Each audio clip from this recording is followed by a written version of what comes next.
स्वामी प्रसाद मौर्य ने सिर्फ भाजपा को ही निशाने पर नहीं लिया, आज उनके निशाने पर मायावती भी थी। उन्होंने एक के बाद एक मायावती पर कई चुभने वाले हमले किए।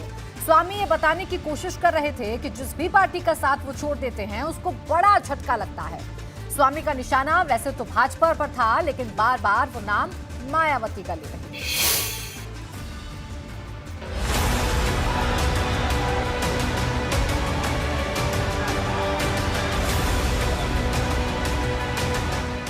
प्रसाद मौर्य ने पार्टी भले न बनाई हो, लेकिन किसी भी पार्टी से हैसियत कम नहीं रखते हैं। उनके पास जनाधार की कमी नहीं है।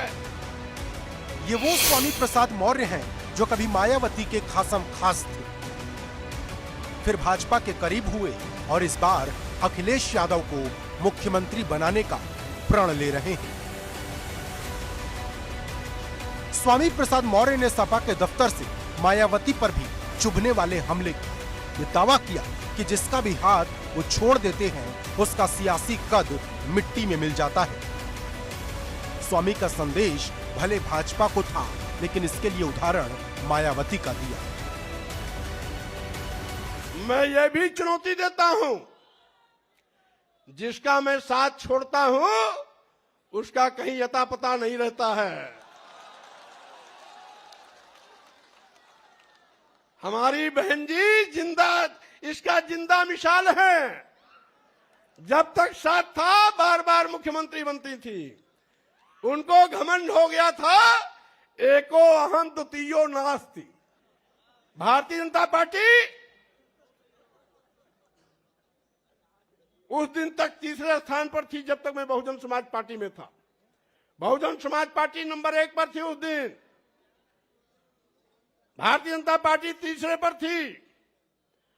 भारतीय जनता पार्टी तीसरे पर थी और जैसे ही बहुजन समाज पार्टी छोड़ करके भारतीय जनता पार्टी के साथ आया, भारतीय जनता पार्टी आकाश चढ़ गई।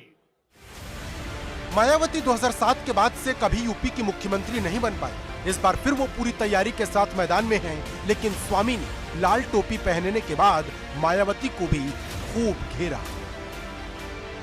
बाबा साहब के मिशन से हट गई, मानवर कांशीराम को भूल गई, मानवर कांशीराम के सामाजिक परिवर्तन आंदोलन को डुबोने का काम करने लगी। मानवर कांशीराम जी के आंख मूंदते ही मानवर कांशीराम जी का नारा बदल दिया था। जो मानवर कांशीराम जी ने नारा दिया था, जिसकी जितनी संख्या भारी उसकी उतनी भागीदारी।